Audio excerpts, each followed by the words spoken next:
Hi guys, welcome to ScubaTube. What did you do? I was kidding you. Hi guys, welcome to ScubaTube. So first off, the Red Sea is booming after the decline of flights. So I always said this, I always figured that sort of fewer flights, fewer divers in the water were going to mean that all the marine species are going to come back to it. And sightings of creatures has vastly increased in the Red Sea. So rare species and sort of previously unseen species are returning back to the Red Sea. And it's not been seen since the pioneered days of the Red Sea scuba diving. So this has been attributed to the decline of tourism, fewer boats, fewer divers, fewer pollution. So all of the more timid species, all the rare stuff is really coming back and being seen more and more. Maybe they should do that more often. Or just have a sort of seasonal stop. Well, they do that on certain reefs where they give it like a cool-off period, so you're not allowed to dive it in certain times of the year, and they kind of circulate that around so that it can just rest. But the chairman for all the parliamentary group on Egypt has called for flights to Sharm el-Sheikh, the ban on flights to Sharm el-Sheikh to be lifted, and talks are ongoing for the flights to resume because it's kind of a long-winded way to finally get to Sharm. There's no direct flights from the UK to Sharm. So it's going to help. I say it's kind of a win-win. I mean, it's sad that you know divers can't dive there. It's a very, very popular site. Yeah. So to make it more easier to get there, to get directly there is going to be a lot better. Obviously, getting back to the norm, but as I say, it's helped out. If it's helped out species and stuff, it's really good. Yeah, it's showing that sort of fewer pollution, fewer boats, and all that kind of stuff. Just it gives the reef a chance to recover. That's really good. That's cool, man. Okay, so the UK faces European court for failing to protect porpoises. Porpoises? Yes, So, porpoises. do you reckon they're going to have, like, in the courts, they're all going to be wearing funny wigs? and a voiceover. Yeah. And they have to do it, so they're going to interview one, but there's going to be a porpoise, but it's underage, so it's like blacked out or pixelated, and it's got an actor's voice. No, unfortunately, the UK have failed to provide safe habitats for harbour porpoises, and they will have to face the European Court of Justice. Oh dear. So harbour porpoises numbers has been steadily declining around the English Channel. They'd be going places warmer. They're like, screw this place. Going south for the winter. Yeah. A second conservation area was recently created in the Inner Hebrides and in the Minches, but the decline has been attributed to wind farms, fishing, oil and gas exploration, all that kind of stuff. Just loud noises, and they're just leaving. Yeah. So. Yeah, I don't know. I guess it's I don't know, like where we're trying to be more green, especially with the wind farms and stuff. Especially where. Well, in a way, the wind farms are actually sort of the way they pitched it was that there are no fishing area, so that gives sort of local fish a kind of safe haven where they can kind of hide from fishing, trawling nets, and all that kind of stuff. But of course, if the sort of machine noise is driving away. Yeah, exactly. Catch-22. So there's been a victory in the bag charge. So of course you'll all have noticed that when you go to your local supermarket, if you want a cheap plastic bag, now you have to pay 5p. And this has actually had a marked effect on the amount of pollution in the waters. So fewer bags have been given out in larger shops, which has contributed to a significant decline in the beach and sea bag pollution. 90% of people in England take their own bags with them to the shop since the bag fee was introduced. I certainly know I do. Yeah, definitely. My car boot is just full of bags. Yeah, it's a bit, I don't know. This might be a bit moany, but. I actually kind of miss the days where I could just go to town and shop and don't bring bags with me. It's only 5p. Yeah, I know. It's not the end of the world. But it's helping. I mean, 90%. I mean, how long has that been going? Just over a year and a half, maybe? If that, yeah. Yeah, so to have 90% reduction, or 90% people bringing their own bags. So this has resulted in a steep drop in the number of bags and bottles in our ocean. So it's really making a change. That's really good. And don't even if you buy the bags, don't the 5p, aren't they meant to go to charity or something? So yeah, it's a big win-win, which is it's really good. Cool. Yeah. On a similar note, marine litter disaster relief for UK beaches. So this comes from the SAS. Yeah. Wow. That's amazing. Not that SAS is the Surfers Against Sewage. It is the Surfers Against Sewage. And they've received a sort of grant from the postcode lottery, which has allowed them to create beach clean boxes. It's 100 grand they got or something. £100,000. Postcode lottery. And these boxes are encouraging UK people living around the coast or anywhere really to help clean up our beaches. They hope to remove 75 tons of rubbish over the next 12 months and help to reduce marine litter by 50% by 2020. That's cool, man. That's a good thing. I mean, I live by the beach. I've lived there my entire life. I saw the kit. I mean, you look on the website and stuff. It's really, really cool. You get tons of stuff. Yeah. It's even actually opted me to get one of these things or invest in one of these things. So, cool. If you want to help, you'll be sent a beach conservation kit. So it all comes in this big sort of plastic box, and you get everything from buckets, bin bags, gloves, as well as many other tools just to sort of help you and protect yourself.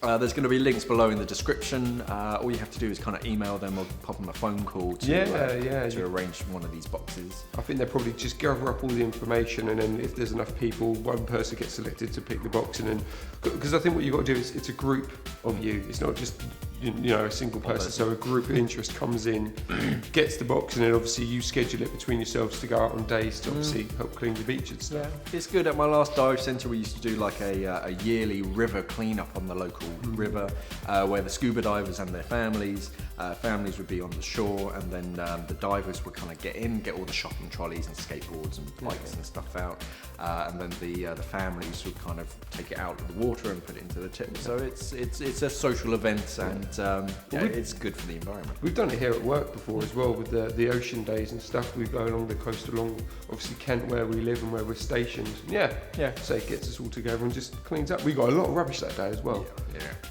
So marine litter is the cause of death for over 100,000 marine mammals, turtles, and millions of seabirds every year. So it's a really important cause. So check out that link in the description. That's cool. Next up, we have an appeal for Becky. So this is a fundraiser appeal that's been set up for a UK scuba diver from Dorset. After having one leg amputated and the other one rebuilt after a tragic boat accident in Mexico, she was working abroad as a dive master, I think. And unfortunately, the boat accidentally reversed onto her, and her legs got caught in the propeller. Very tragic. And so her friends have started up a GoFundMe page to help her with her recovery. So this is a really good cause. She's a real sort of outdoorsy, sort of sporty girl. She was sort of big into sort of scuba diving. So this would be really nice if you could click on that link below in the description, heading to her GoFundMe page, just to help her out. I think it's one of those things that anything helps, even if it's a quiz. It's life changing. That's it. Cool. Next up, we're going to move on to our Netflix pick of the month. So now we have Facing the Atlantic. Am I? I thought I was facing the camera.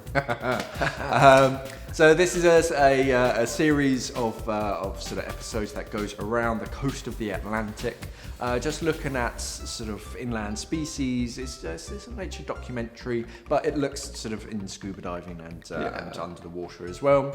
A fantastic series on the beautiful landscapes and cute creatures all around Western Europe, sort of surrounding the Atlantic. Yeah, it ticks all the boxes, doesn't it, really? So if you're a land lover or a sea lover, there's always something there for you to watch. It'll always give you sort of extra ideas on different places to scuba dive, because you always go to the usual places, and Europe isn't usually high on people's lists. But you can dive in Europe. There are plenty of good places. The first episode talks about sperm whales, sharks, and giant devil rays. So check it out. The link will be below, or just find it on Netflix. Cool. So now we have our YouTube picks. So we've got a couple of we usually trawl the sort of YouTube new in about scuba diving. Just trying to pick out a few interesting videos that you guys should see. The first one comes up from some guys. They've just got the brand new iPhone 7, which is waterproof. and they just want to see how waterproof it is. So they give it to a scuba diver and see how low he can go, really. How low can you go? Yeah. It actually comes back, because they use it as a underwater camera, comes back with some pretty good images underwater of crayfish. I'm actually surprised with the overall quality of the film. It's really like, that's a fun, like, that's better than what you see on some cameras nowadays. It's crazy, yeah. Now, they don't go deep. When they took it down to about 25 feet, which is just over 7 meters, it flooded. But considering it's not really designed to do that, it's literally the only reason why it's waterproof is you know, it falls into the sink, it falls into the bath, or your toilet, which is that's another thing. Quick disclaimer: we're not condoning that you take your iPhone 7 scuba diving or any other mobile phone. If you flood it, it's your fault. Do it at your own risk, basically. It's just nice. It's a cool video to check out. It's cool to see. It's cool to see new tech and to see how you can push it and how far you can push it. Considering they're like, it's innovative or whatever that word is. You know, it's waterproof. This is amazing. Yeah, they said that about the new iWatch. They say that it's waterproof to 50 meters, but don't take it scuba diving. So I don't know. Next up we have a video from Sasha Sorochinsky. So this is a nice chilled out video. It's just entitled GoPro Hero 5. It's on a sort of recent holiday, him and his other half. And it's just a nice collection of sort of snorkeling and scuba diving, wreck diving, some nice visuals and some cool music in the background. It's just a nice little video clip. That's why I like it. It just kind of sums up a nice holiday. You know, they had a lot of fun. You kind of got the typical GoPro shots that they do and stuff. The GoPro edits. It's really cool. Yeah. Cool. So link below in the description if you want to watch that. So first up, guys, it's that time of the year again when the Sport Diver Awards are coming out. Oh, I thought you were going to say Christmas. It's almost that time of year. But first up, Sport Diver Awards. So if you enjoyed this video, or if you enjoyed sort of buying something from Simply Scuba, we'd really appreciate it if you could click on the link below. All you have to do is just fill out a free questionnaire just with some basic details, and just select Simply Scuba as the best retailer EMEA. That will make a real big difference and we'd really appreciate it. If you enjoyed this video, click on that subscribe button to see more like it. Over here we're going to have our previous edition of YouTube. ScubaTube. What did we talk about in the last one? The Precious. Where scuba divers find it was like 35-year-old or lost ring, and they actually managed to get it back to I like the thumbnail to the owner. James did a very good job there. Well done, James. In the middle, we're going to have Weird Wednesday, where we talk about President Fish. Was it President Fish? Yeah. No, it was the seal getting arrested. Was it. Sorry, I'm thinking even more back. Yeah, so there's a seal that gets arrested. That was in Germany or somewhere. Yet again, another nice thumbnail there from James. Well done. And at the bottom here, we have the top 10 best underwater hotels. Well, you got part 1. Yep. I got part 2. For Simply Swim. Yeah, Simply Swim. Scuba's better. We're not having this argument again. Give us a thumbs up below, comment below if there's anything you want to mention. Thanks for watching, guys, and safe diving. Bye.